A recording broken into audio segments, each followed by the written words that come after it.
సింహం పరిగెడుతుంది. ఇంకా ఇంకా వేగంగా పరిగెడుతూ ఉంది. సింహానికి ముందు ఓ లేడీ పరిగెడుతూ ఉంది. తన పరుగే తనని బ్రతికిస్తుందని తెలిసే వేగంగా పరిగెడుతోంది ఆ లేడీ. కాని లేడీ పరుగు సింహం పంజాకి ఆగక తప్పలేదు.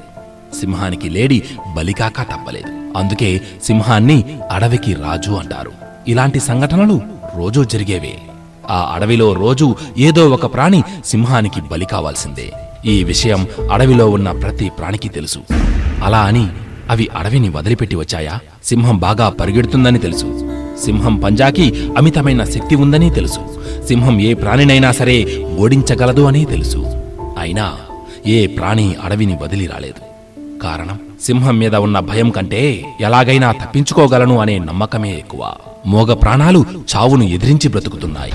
కాదు కాదు, సింహం ఎదురైతే చంపేస్తుందేమో అనే భయం ద్వారా వచ్చే ఆలోచనను ఎదిరించి మరీ బ్రతుకుతున్నాయి. మనిషి, నువ్వు మోగ ప్రాణివి కాదు. నువ్వు శక్తి లేనివాడివి కాదు. నువ్వు ధైర్యం లేనివాడివి కాదు.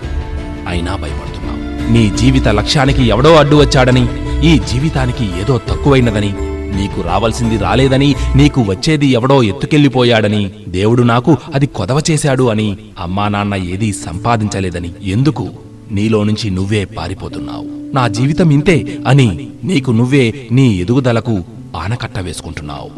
నేస్తమా, దీన్ని ఏమంటారో తెలుసా? పారిపోవడం అంటారు. మనిషిగా పుట్టి కూడా పారిపోతున్నావు.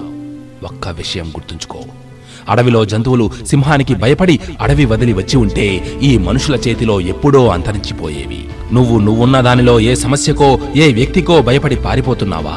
అయితే గుర్తుంచుకో, దేవుడు నిన్ను నిలబెట్టిన దారిలో నుంచి నువ్వు పారిపోయిన మరుక్షణం నీ అంతం తథ్యం. మరో మాట, సింహానికి సింహమా నీవు అడవికి రాజు అని దాన్ని చూసి ఎవరో జాలిపడి ఇవ్వలేదు. దాని పరుగు, దాని చూపు, దాని లక్ష్యం, దాని శక్తి, దాని కష్టమే దానికి ఆ పేరు తెచ్చిపెట్టింది. నీకు అంతే. సింహం అడవికి రాజు కదా అని మిగతా ప్రాణులు వాటంతటా అవే వచ్చి బలవుతున్నాయా? లేదు కదా. రాజైనా సరే, తిరుగులేని జీవైనా సరే గెలుపు కోసం, కడుపు కోసం పరుగెట్టాల్సిందే. వింటున్నావా మిత్రమా? నువ్వు అంతే. అంతా నీలోనే ఉంది.